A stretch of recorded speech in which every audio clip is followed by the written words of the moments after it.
Hey, what's going on, guys? Brian from Zombie Guitar here. Here in this lesson I want to talk about the diminished arpeggio and 4 ways that you can go about using this in practical applications, okay? So basically the diminished arpeggio, in my opinion, is easier to learn than, you know, the 5 pentatonic patterns or the different diatonic scale patterns or even your major or minor arpeggios. Because once you learn how to play this diminished arpeggio, you're going to realize that it's symmetrical and you can play it anywhere on the guitar and it's the exact same pattern. So like if you're playing a pentatonic scale or something like that, if you're playing here, it's going to be one pattern. If you move up a couple frets, it's going to be a different pattern. You move up a couple more frets, it's going to be a different pattern. The diminished arpeggio is the same exact pattern, which repeats every 3 frets. Okay? So let me zoom into the fretboard and show you what I'm talking about. I'll give you a little explanation on this arpeggio and then I'll show you the 4 uses for it. Okay, so what you see here is a diminished arpeggio. Alright, this is spanned across the entire fretboard. This is only 4 notes. Alright, so if you wanted to start on the note F, okay, 1st fret, low E string, you would notice that every single note is exactly 1.5 steps apart, or 3 frets apart. Okay, so if you just wanted to play it across one string, you could go like this.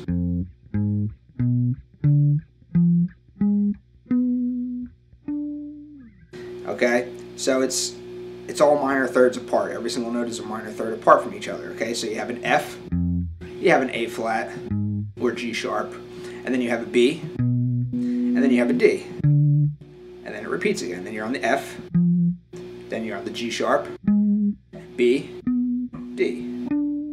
Okay, it's only 4 notes, each is a minor third apart. So instead of playing it across just one string like that, you could also go in a diagonal manner. So you could go F to the G sharp, to the B, to the D, and then it repeats. F to the G sharp, to the B, to the D. Okay, so it's only 4 notes, and, you know, just to kind of play it a little quicker, it would sound like this. Okay, same 4 notes are found in the exact same pattern if you shift up 3 frets. Okay, so you can go. Okay, or you can start it on the B. Or you can start it on the D. Messed up there a little bit, but you see what I mean? So it's all the exact same pattern, it's just 4 notes and it's completely symmetrical. So another way of playing it, instead of playing it across one string or instead of playing it in this diagonal manner, is you could just pick any one of these starting notes, either the F, the G sharp, the B, or the D, any of these starting notes, and kind of just play it across the strings this way. So there's a couple different ways to do it, but, you know, just looking at this fretboard diagram here, you could go like this.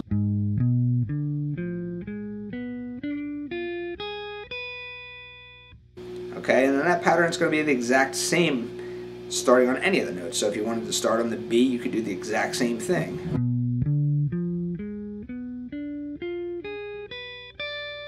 We could start on the D and do the exact same thing.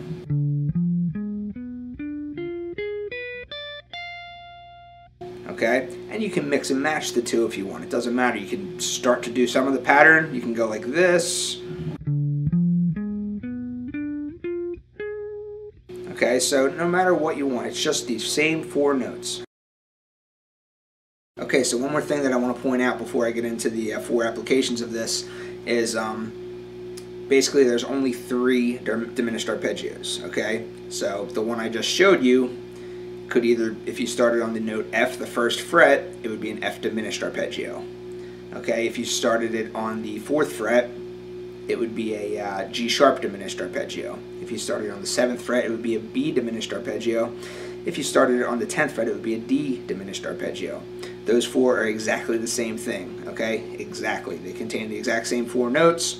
So in any instance that an F diminished arpeggio would work, a G sharp diminished arpeggio could be replaced and it would be perfectly fine. Same thing with a B diminished arpeggio. Same thing with a D diminished arpeggio. Okay, that's the whole symmetry thing. Okay, so that's only one of the 3 arpeggios. The other 2 are simply if you start on a different fret. So instead of starting on the 1st fret and playing this one, which is exactly the same as starting on the 4th fret, which is exactly the same as starting on the 7th fret. Okay, so that's one of the arpeggios. The second one of the diminished arpeggios would be if you started on the 2nd fret. Okay, and then which would be exactly the same as if you slid that up a minor 3rd or 3 frets. Okay, and you could slide that up again. And you could slide that up again. Okay, so that's the 2nd diminished arpeggio. You see how this is working? And then the 3rd one is just, you could start here on the 3rd fret. Okay, which is exactly the same as starting on the 6th fret. Okay, and then, you know, if you keep going, you're at the 4th fret now, which is exactly the same as the 1st fret. So you see what I mean? There's only 3 diminished arpeggios, all of which are symmetrical, all of which can be replaced for one another.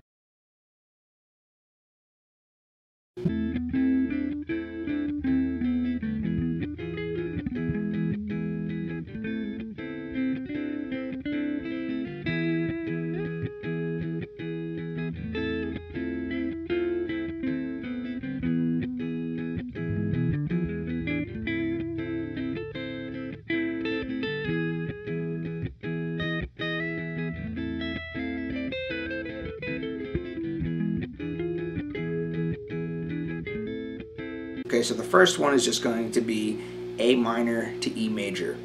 Okay, this is going to be an instance in which you could use the harmonic minor scale over both of the chords in the chord progression, and then you could also, as you're going to see once I zoom into the fretboard, that the diminished arpeggio is actually part of the harmonic minor scale framework. Okay, so what you see here is the A harmonic minor scale spanned across the entire fretboard. The white dot indicates your root note, which is A. Alright, and you can play this anywhere on the whole entire neck of the guitar, and it would sound good over both of the chords, both the A minor and the E major. Alright, so the thing to note is that in the key of A minor, the E is supposed to be a minor chord if it was 100% diatonic, so the E is the 5 chord. So anytime you're in a minor key and you make the 5 chord into a major chord like we're doing now, A minor being the 1 chord, E major being the 5 chord, which is now a major chord, that's where this whole harmonic minor scale comes from, okay? And you're going to see that if you look at the lessons that I linked you to below. So, within this A harmonic minor scale framework, you can now see that this diminished arpeggio falls right in here, alright?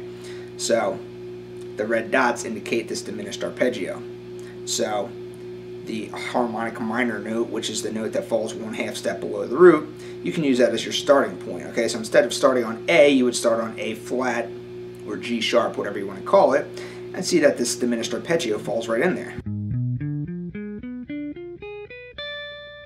Okay, so that's a A flat or a G sharp diminished arpeggio, falls right into that A harmonic minor scale. It's all part of the, the same notes. So G sharp diminished arpeggio is the exact same thing as a B diminished arpeggio. Okay, so if you want to start on the 7th fret, okay, which is also the same thing as the D diminished arpeggio, which is the same thing as the F diminished arpeggio. Okay, it doesn't matter what you call it, just recognize that the pattern falls right into this harmonic minor scale framework.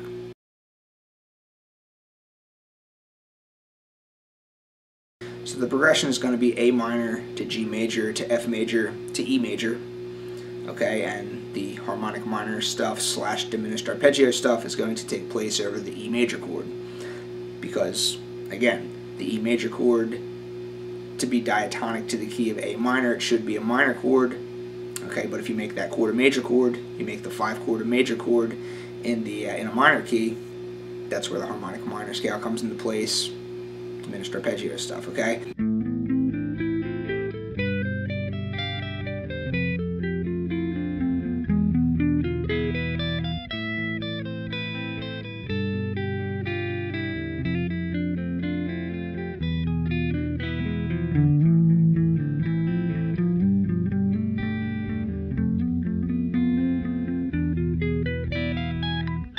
Okay, so as you can see in that example, I played the A natural minor scale over the first 3 chords, over the A minor chord, over the G major chord, and over the F major chord. And then once it got to the E major chord, which in the key of A minor is a major 5 chord, I then played the diminished arpeggio over just that 1 chord. I could have played the A harmonic minor scale, the full A harmonic minor scale over that 1 chord, but instead I just played the diminished arpeggio, which is just 4 of the total notes of the harmonic minor scale. Alright, so anytime the harmonic minor scale could be used, you could throw in this diminished arpeggio, and it would also work because it's 4 of the 7 notes of the harmonic minor scale.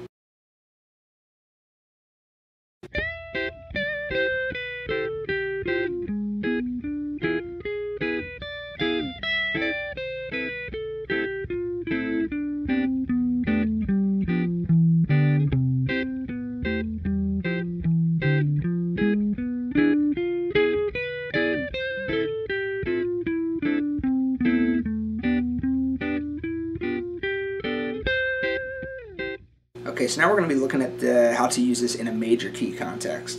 So we're going to stay within the same key, but we're now going to be looking at the major version of it.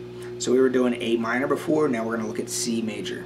Alright, relative to one another, C major, A minor, relative major-minor combination. So the same concept is going to apply, and it's going to apply over the same chord, okay? So take a look at the circle of fifths here. Okay, you see these are your diatonic chords here. So within the key of C major, you should have an E minor if you want to be 100% diatonic to the key. But if you go ahead and you make that chord a major chord, so instead of being an E minor chord, we're making an E major chord, which is the same thing that we did in the last 2 examples, only we were previously looking in a minor context. So you're in a major context now, you're in the key of C major. You see that E minor chord becomes an E major chord. That's the chord that you're going to throw this diminished arpeggio into, alright? And what diminished arpeggio are you going to use? Well, you're going to use the exact same one that you previously did in the last 2 examples, okay?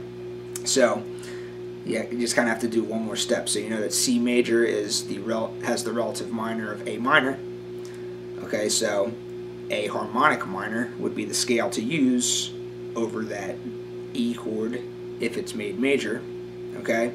And then you can just throw in the same diminished arpeggio as well. Okay, so as you can see, these are all your this is your scalar framework in the key of C major. The red dot now indicates the note C because that's your scale root. Okay, all the black dots are part of the key of C major scale. Exact same scalar framework as we previously looked at. The only difference is the highlighted note is now C instead of A. Alright, so everything's exactly the same, except your tonic note is now just the C because it's a major key. And the gray dot is still in the same place because that gray dot is that harmonic minor note, and that's the note that you're going to kind of target or kind of focus on over that 1 chord, which in this case, again, is going to be an E major chord. Alright, but instead of going full harmonic minor, instead of going full A harmonic minor over that 1 chord, you can just substitute with that diminished arpeggio. Alright, so the same concept applies.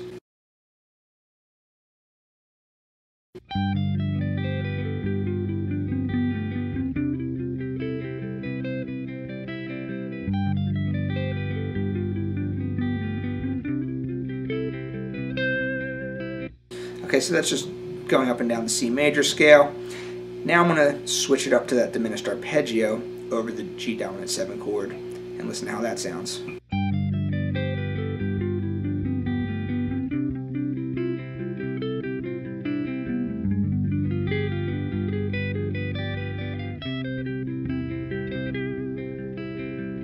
So anytime you have a dominant chord, let's say G7 for example, right here on the 3rd fret, you can always substitute a diminished arpeggio in place. But instead of starting on the same root, instead of starting on G, you just start 1/2 step higher as your starting point for the diminished arpeggio to substitute. Alright, so when you have a G7 chord, you can substitute G sharp diminished arpeggio and it will sound cool. The reason that works, and you can verify this using any dominant 7 chord and testing the 1/2 step higher theory, is because the diminished arpeggio shares 3 of the same notes that the dominant chord that you're substituting has. Okay, so G dominant 7 contains the notes G, B, D, and F. The G sharp diminished arpeggio contains the notes G sharp, B, D, and F. Okay, so 3 of the same notes, the only difference being the G versus the G sharp. Alright? So, even though there's that 1 note difference, this still sounds cool when you use it in the context of, a dominant chord. Okay, so a dominant chord always wants to move to something too, okay? So a dominant chord always wants to move to a chord that is 5th below it. So the G dominant 7 chord wants to move to the C major chord. So you have G7 resolves to C. G7 tension, C major resolution. So you can always replace a dominant chord with with a diminished arpeggio. Just make sure that you start your root of the diminished chord 1/2 step higher.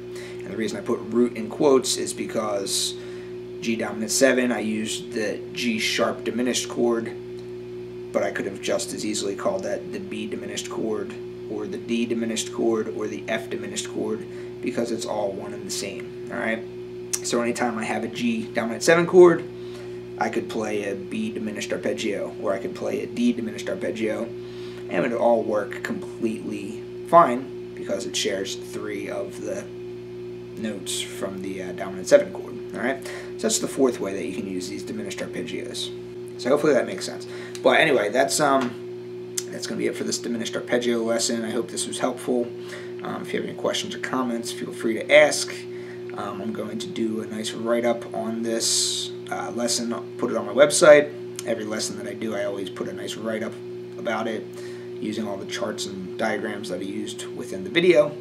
And of course, I'm always going to give myself a self-promotion for my members area of my website, which is called the Lead Guitar Improv Vault. So, if you like my lessons and you want to support what I do, even if you don't want to buy what I'm selling, just go there and check it out. Just the fact that you go to my website and check it out, that's a great thanks to me, alright? So, with that said, I'll see you next time.